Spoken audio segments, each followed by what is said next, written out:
Hello guys, अब जो हम लोग देखने वाले हैं वो है aromatic chemistry. Basically will be talking about chemistry of aromatic compound. Aromatic compounds ये एलिफेटिक कंपाउंड्स या रेगुलर जो कंपाउंड्स होते हैं उनसे अलग होते हैं, तो इनकी केमिस्ट्री भी अलग से पढ़ी जाती है। दैट्स व्हाई जो प्रोटोटिपिकल कंपाउंड होता है वो होता है बेंजीन। तो बेंजीन से ही हम शुरुआत करते हैं और बेंजीन के डेरिवेटिव इनकी केमिस्ट्री हम जानते हैं। सबसे पहला जो कंपाउंड आता है प्रोटोटिपिकल कंपाउंड एरोमेटिक में, मतलब एरोमेटिक कंपाउंड की अगर नाम करें तो सबसे पहला चीज़ जो तुम्हारे आंखों के सामने आना चाहिए वो है benzene, simplest aromatic compound. Alright, उसके बाद अगर मैं इसके डेरिवेटिव्स देखना चाहता हूँ तो मैं क्या करूँगा कि बेंजीन के ऊपर मैं अलग अलग ग्रुप्स या फंक्शनल ग्रुप्स लगाऊंगा। जैसे मैंने यहाँ पे बेंजीन के ऊपर मिथिल ग्रुप लगा दिया, ये CH3 ग्रुप, तो इसको मैं बोलूँगा टोल्यूइन। इसी तरह से अगर मैं दो मिथिल ग्रुप लगा दी तो हो जाएगा ज़ाइलीन, और सिंस ये दोनों मिथिल ग्रुप पैरा पोजीशन पे है इसलिए इसको मैं बोलूँगा पैराज़ाइल। ऑलराइट, और अगर ये दो मिथिल ग्रुप ऑर्थो पोजीशन पे है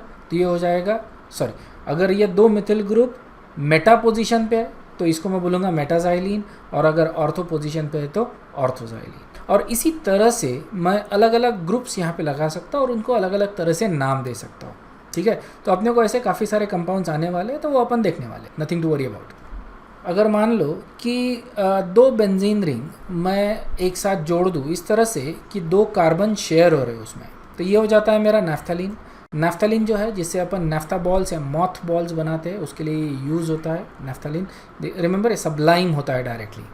अगर दो बेंजीन रिंग मैं इस तरह से जोड़ दूँ, कार्बन शेयर नहीं हो रहा है, मैं बेसिकली दो बेंजीन रिंग के कार्बन ज्वाइन कर रहा हूँ, तो मेरा कंपाउंड बन जाएगा बायफिनिल। और अगर इस तरह से जोड़ दूँ कि तीन बेंजीन रिंग में इस तरह से जोड़ दूँ कि उसमें दो दो कार्बन शेयर हो रहे हैं तो मेरा कंपाउंड बन जाता है एंथ्रासीन। एक लाइन में है तो एंथ्रासीन, और अगर ये बेंजीन रिंग जो है वो यहाँ पे आ जाए मान लो, ठीक है, इस तरह से अगर मैं जोड़ दूँ ये हो जाएगा फिनैंथ्रीन।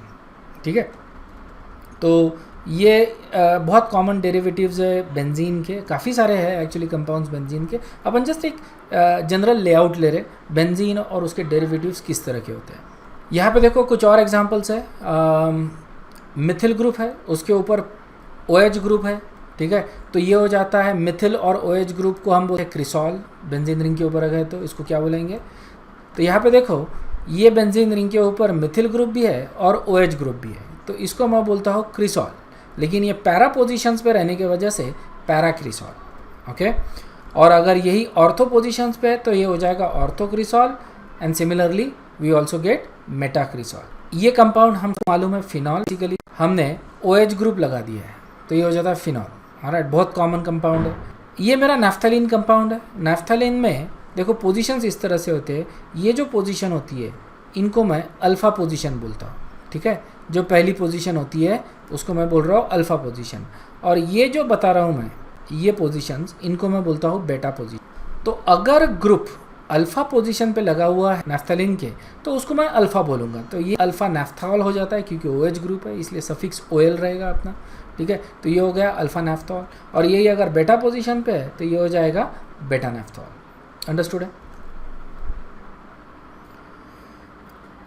ऑलराइट, तो हमने देखा कि अभी बेंजीन का स्ट्रक्चर देखा, बेंजीन के डेरिवेटिव्स, कुछ डेरिवेटिव्स देखे अपन ने।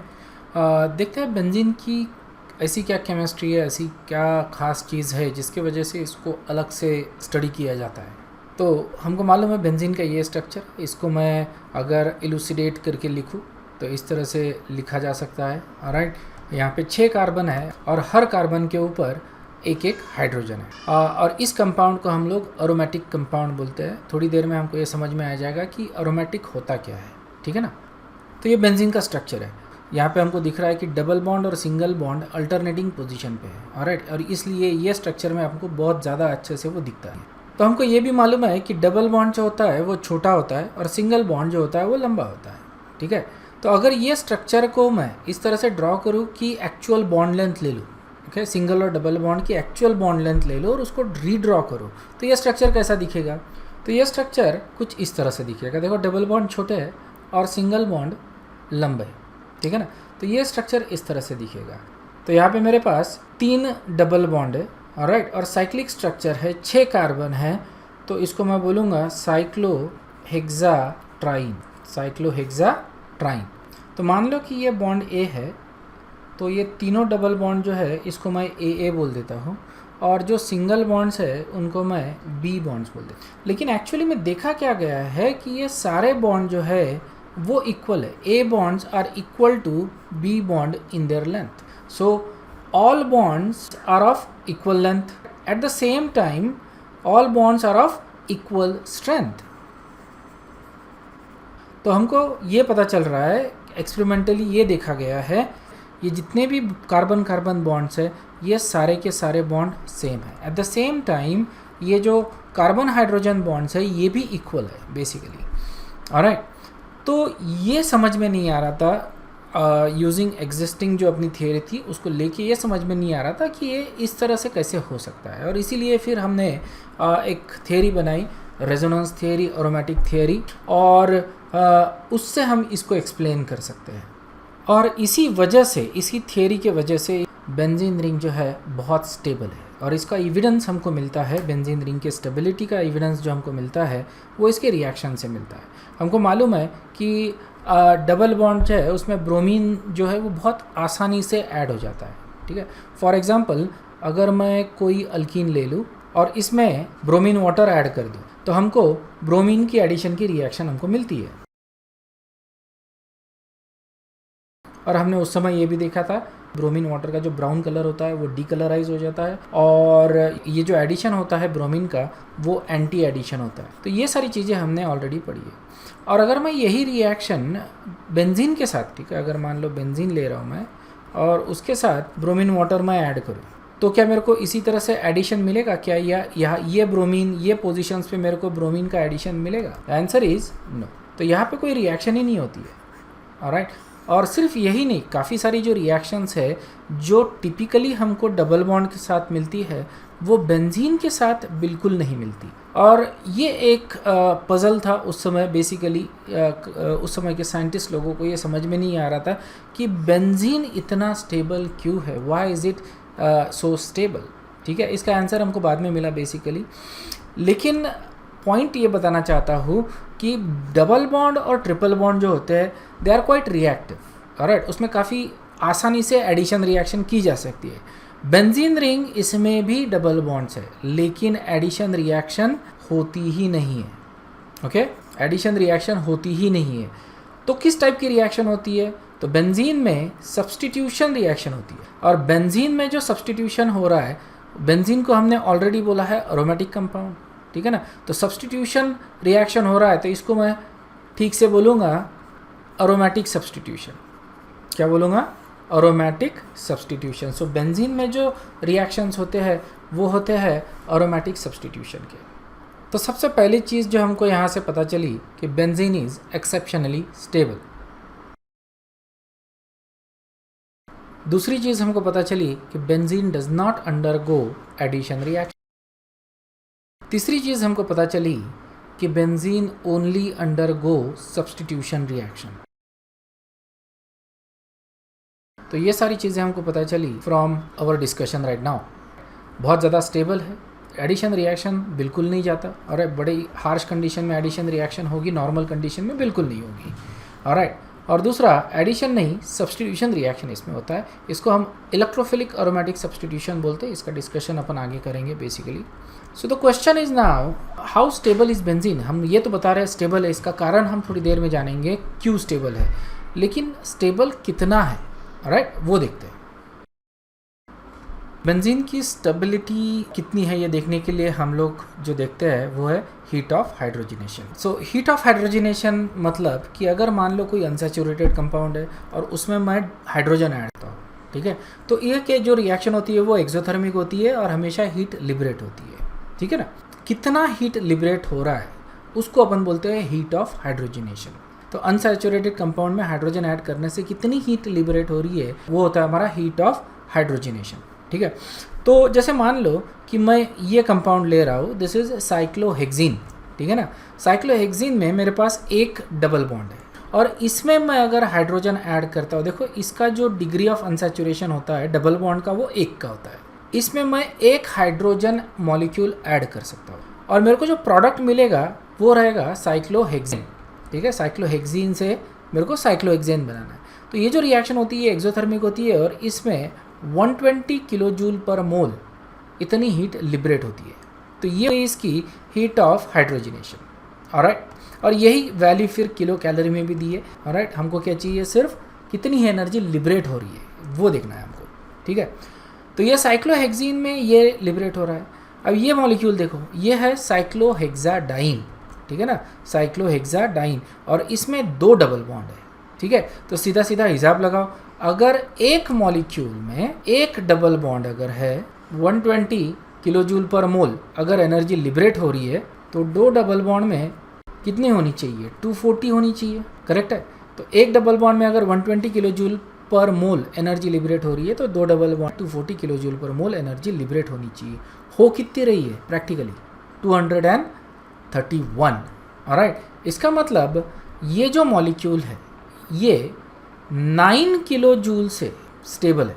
तो ये जो मॉलिक्यूल है ये 9 किलो जूल पर मोल से मोल इतना ज़्यादा स्टेबल है एज कम्पेयर टू जो एक्सपेक्टेड वैल्यू है उससे।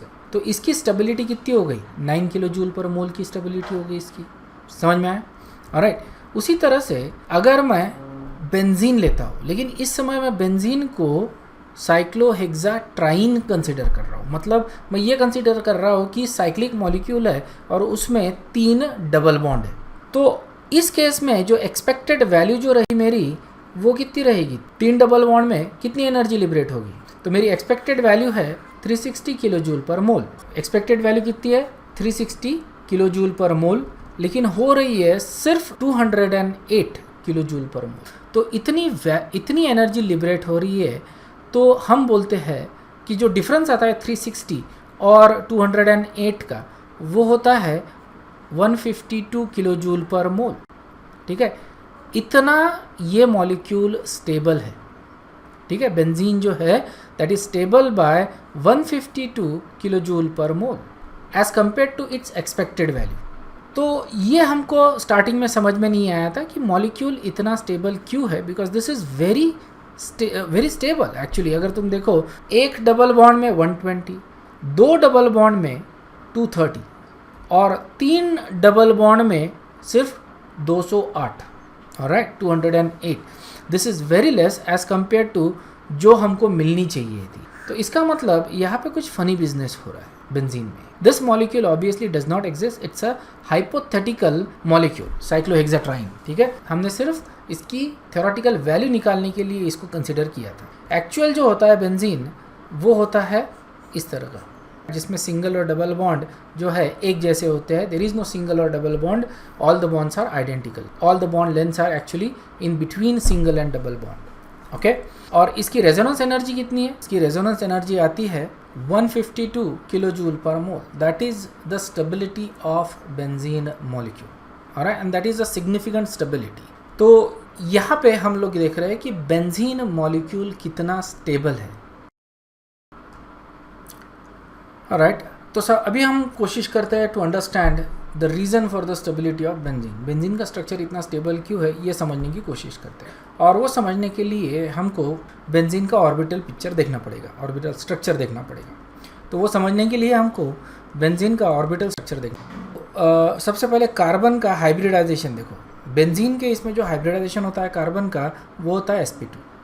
इसका इलेक्ट्रॉनिक कॉन्फ़िगरेशन लिखते हैं, और हमको मालूम है एक इलेक्ट्रॉन हमको इधर से प्रमोट करना पड़ता है into one of the empty 2p orbital. तो अगर इसका ब्लॉक डायग्राम बनाए तो ये हो गया 1s, ये हो गया 2s और ये हो गया 2p। ठीक है, तो इलेक्ट्रॉन्स, तो इसका ग्राउंड स्टेट इलेक्ट्रॉनिक कॉन्फ़िगरेशन जो है वो ये है, और इसमें एक इलेक्ट्रॉन 2s में से हम लोग यहाँ पे प्रमोट करते हैं। तो इन ऑर्बिटल्स को हम नाम दे देंगे, और जो हाइब्रिडाइजेशन होगा इसमें वो इन ऑर्बिटल्स का हाइब्रिडाइजेशन होगा sp2 में, और ये हमको मिलेंगे sp2 हाइब्रिडाइज्ड ऑर्बिटल। ठीक है ना, तो ये देखो ये जो है ये है हमारे sp2 हाइब्रिडाइज्ड ऑर्बिटल्स। ठीक है, तो ये कार्बन्स हैं, ऑलराइट, 6 कार्बन्स। हर कार्बन का हाइब्रिडाइजेशन क्या है, sp2। ऑलराइट, और इसमें 3 ऑर्बिटल्स होते हैं sp2 में जो 120 का बॉन्ड एंगल बनाते हैं, वो हमको क्लियरली दिख रहा है यहाँ पे। ठीक है, ये एक कार्बन हो गया, उसी तरह से ये दूसरा कार्बन, और फिर ये तीसरा, फिर ये चौथा, पांचवा और फिर छठवा। तो ये 6 कार्बन, हर कार्बन का हाइब्रिडाइजेशन क्या है, sp2। इस तरह से इन्होंने सिग्मा बॉन्ड बना लिया, ठीक है। तो ये वाले जो बॉन्ड है वो हाइड्रोजन के साथ और बाकी जो बॉन्ड है वो रहेंगे कार्बन के साथ। तो एक बॉन्ड हाइड्रोजन के साथ, 2 बॉन्ड कार्बन के साथ। इस तरह से इन्होंने sp2 हाइब्रिडाइज्ड ऑर्बिटल्स जो है वो यूज़ कर लिए, ठीक है।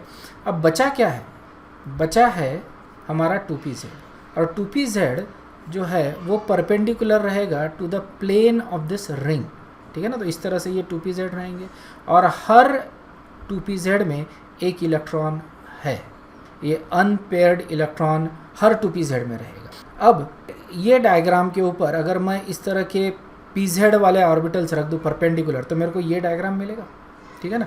उसमें ये इस तरह के 6 ऑर्बिटल्स है, 2pz ऑर्बिटल्स है और उसके हर ऑर्बिटल में एक एक लैटरल ओवरलैप करेंगे और हमको बेंजीन रिंग का स्ट्रक्चर मिल जाएगा, ठीक है। तो जितनी प्रोबेबिलिटी ऊपर है इलेक्ट्रॉन मिलने की, उतनी ही प्रोबेबिलिटी नीचे भी है। तो एक तरह का डोनट शेप बन जाता है ऊपर और नीचे इस बेंजीन रिंग के। तो देखो ये जो इलेक्ट्रॉन्स है ये पूरी तरह से ओवरलैप हो रहे हैं। तो ये पूरे के पूरे डीलोकलाइज्ड इलेक्ट्रॉन हैं जिससे हमारे पाई बॉन्ड बन रहे हैं, ठीक है। तो ये इलेक्ट्रॉन क्लाउड बोलते हैं अपन इसको। ये इलेक्ट्रॉन क्लाउड ऊपर है डीलोकलाइज्ड और ये एक डीलोकलाइज्ड इलेक्ट्रॉन क्लाउड नीचे है, ठीक है। इनफैक्ट प्रोबेबिलिटी पिक्चर है ये दोनों का, बट हम इसको इलेक्ट्रॉन क्लाउड ही बोलते हैं, ठीक है।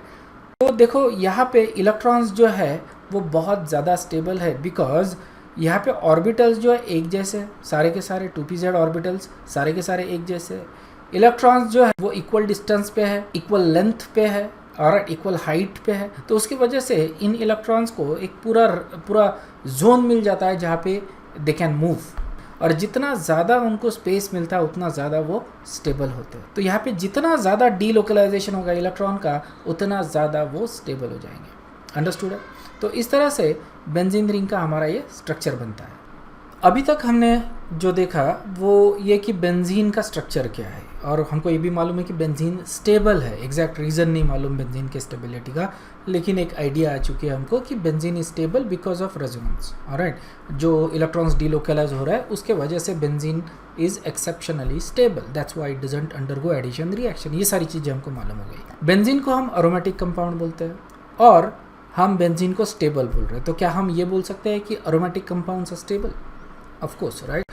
तो एक आइडिया इमर्ज हो रही है यहाँ से कि aromaticity is related to stability and stability is related to aromaticity. तो how do we know which one is aromatic? समझ में, जब हम अरोमेटिक कंपाउंड बोल रहे हैं तो हम इमीडिएटली बोल रहे हैं कि it is a stable compound. लेकिन स्टेबिलिटी ध्यान में रखना, in chemistry it is a very relative term. Something is stable, something is not stable, ये सारे टर्म्स जो है वो रेफरेंस में यूज़ किए जाते हैं। तो थोड़ा सा इसको समझने की कोशिश करो। स्टेबिलिटी मीन्स कि हो सकता है कंपाउंड एग्जिस्ट करे, right, but it may not actually be stable enough कि तुम इसको कैरी कर सकते हो, कहीं स्टोर कर सकते हो। So stability the term itself is very relative. तो हम लोग अभी हमेशा समझने की कोशिश ये करते हैं, तो हम लोग अभी ये समझने की कोशिश करते हैं कि अरोमेटिसिटी क्या है। ऑलराइट, क्योंकि हमको ये समझ में आ गया कि aromaticity is related to stability. So what is aromaticity? तो सबसे तो ये हिस्टोरिकली अगर तुम देखो तो ये this was a big issue. People were not able to pin point what is the reason for stability और what is the reason for aromaticity. दूसरा पॉइंट ये कंसिडर नहीं कर पा रहे थे कि कौन से कंपाउंड को हम अरोमेटिक बोले। Okay, people were not sure about it. तो एरिक हकल नाम का एक साइंटिस्ट था, उसने कुछ रूल्स बताए जिससे हम आइडेंटिफाई कर सकते हैं कि कौन सा कंपाउंड अरोमेटिक है और कौन सा कंपाउंड नहीं है। उसने करीब 1931 में हमको कुछ रूल्स बताए थे जिससे हम यूज़ कर सकते हैं टू आइडेंटिफाई अरोमेटिक और नॉन अरोमेटिक कंपाउंड। तो अब हम यही रूल्स देखेंगे, हकल्स रूल ऑफ अरोमेटिसिटी और हकल्स रूल फॉर अरोमेटिसिटी। ये रूल्स हम देखेंगे जिससे हम आइडेंटिफाई कर सकते हैं कौन सा कंपाउंड अरोमेटिक है, कौन सा कंपाउंड नहीं है।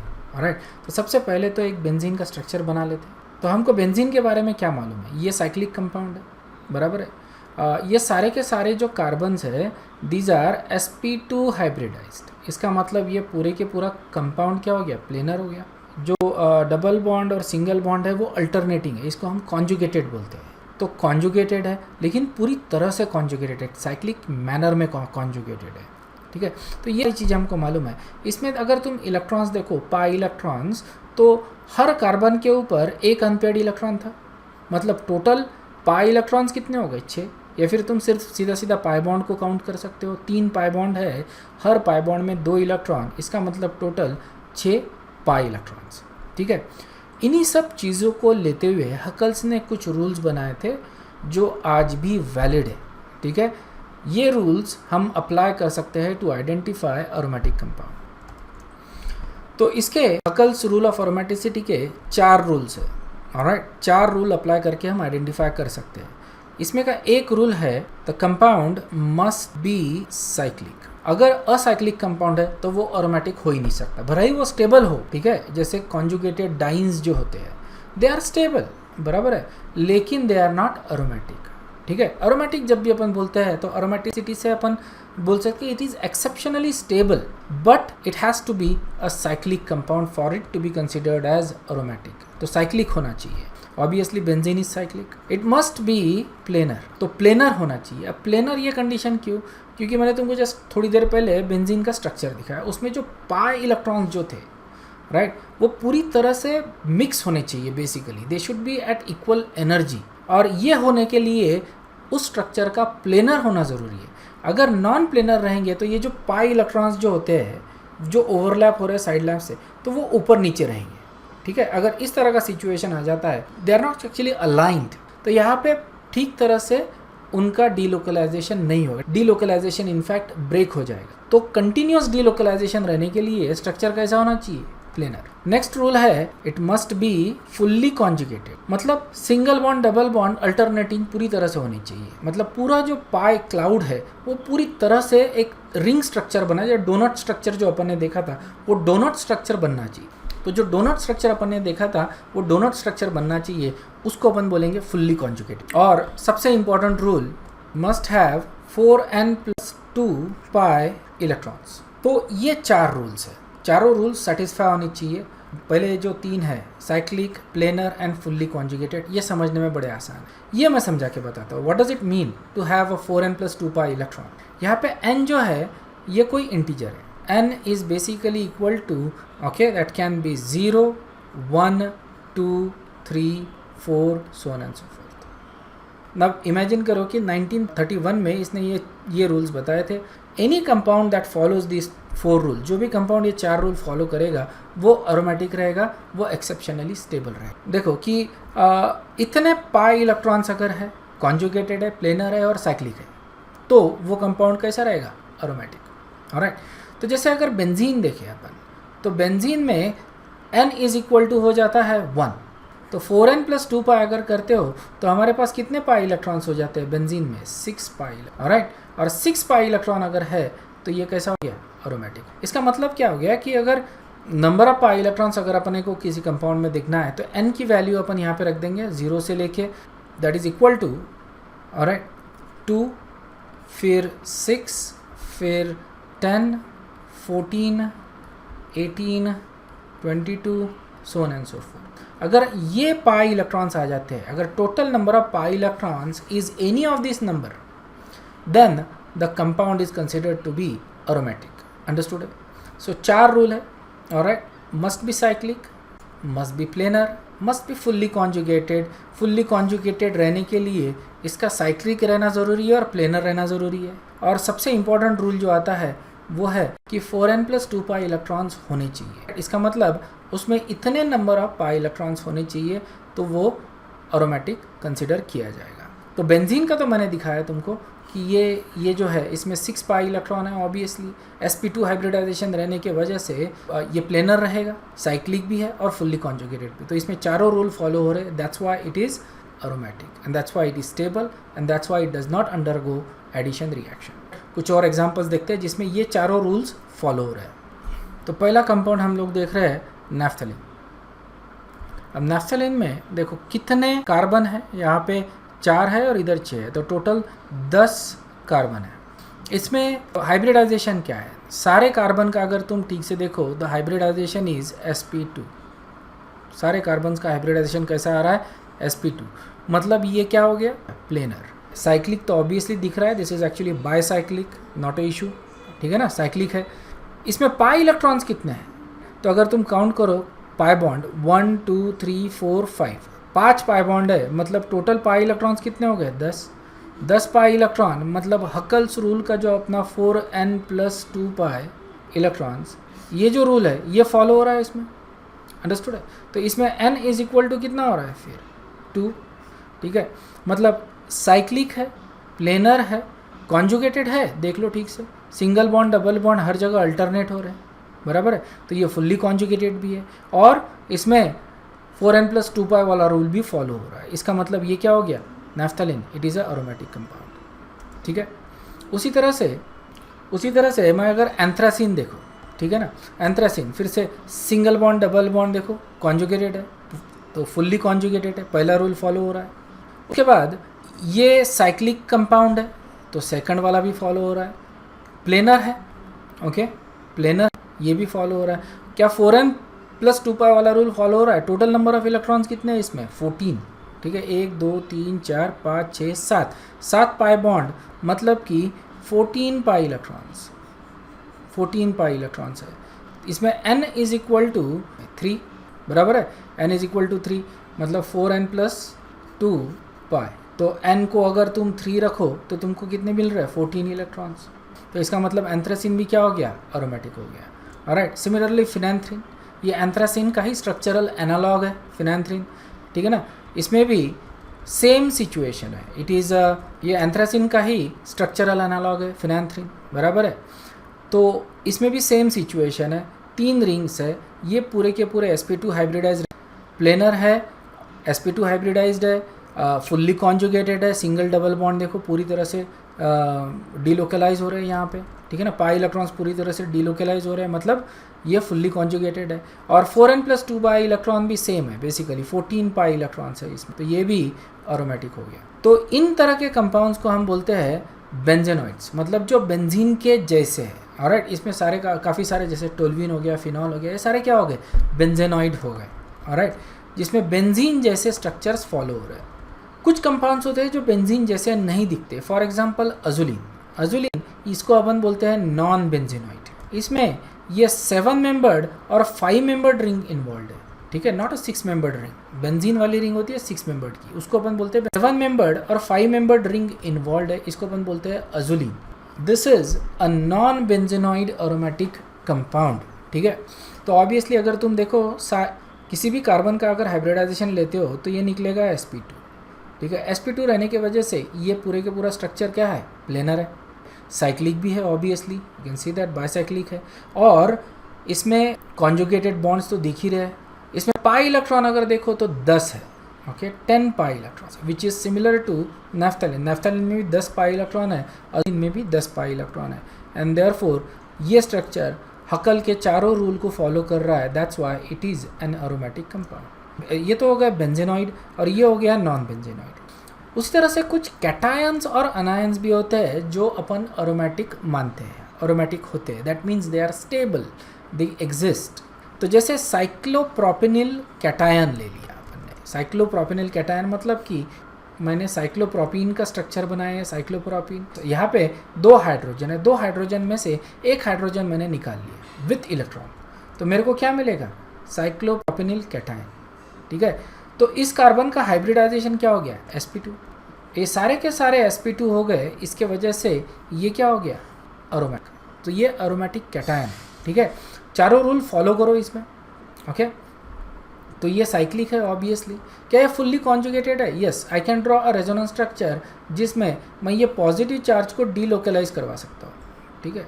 तो पॉजिटिव चार्ज मैं इस तरह से डीलोकलाइज करवा सकता हूँ, ठीक है। तो ये डबल बॉन्ड यहाँ पे आ गया, ये पॉजिटिव चार्ज, और फिर से मैं एक रेजोनेंस स्ट्रक्चर ड्रॉ करके पॉजिटिव चार्ज, मतलब ये जो पॉजिटिव चार्ज है तीनों कार्बन के ऊपर बिखरा हुआ है, और ये जो पाई क्लाउड है ये भी पूरी तरह से सर्कुलर डोनट टाइप स्ट्रक्चर बनाएगा।